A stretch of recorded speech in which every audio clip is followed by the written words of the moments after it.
Hey everyone, this is Robert. And this is Stacy. And we're from Necrotic Creations. And today we're going to talk to you or show you a little bit about our Tiki Fog Head. This is something that we built a few years ago.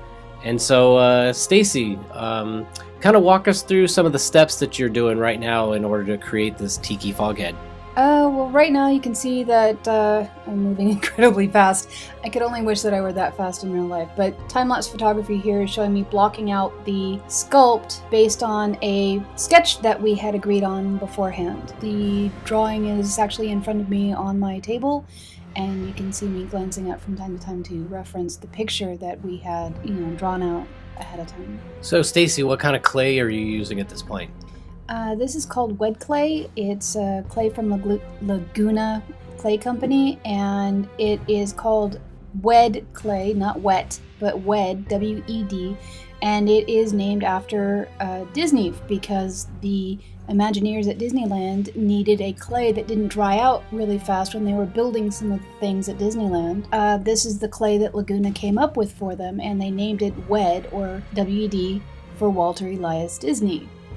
That's pretty cool. So tell me about some of the things that you're considering at this point in time. You're putting some rough details in, but what are some of the thoughts that go through your head knowing that this is going to be a production piece? Well, one of the things that I'm trying to do is make sure that it's balanced, make sure that the eyes start and stop at the same spot on both sides of the sculpt.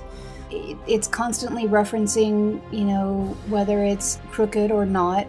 And then another thing that I have to constantly be cautious of is creating undercuts, because it's going to be a one-part mold, and you don't want to lock or create a difficult area in the mold when you're pouring in the silicone or pouring the final piece. Sounds good. So obviously you have a drawing, but how often do you deviate from that drawing when you're creating something specifically for Necrotic Creations?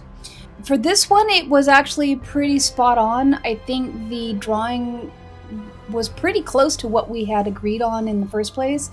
I did make some modifications. The skull in the center of the head, we made it bigger because in the drawing it looked fine, but when it was in the sculpt it looked too small. It just didn't have the presence that I thought it should. And then I had difficulty with the little centerpiece above the skull. I just couldn't come up with a design that I really liked. So we re-sculpted it about 5 times, I think.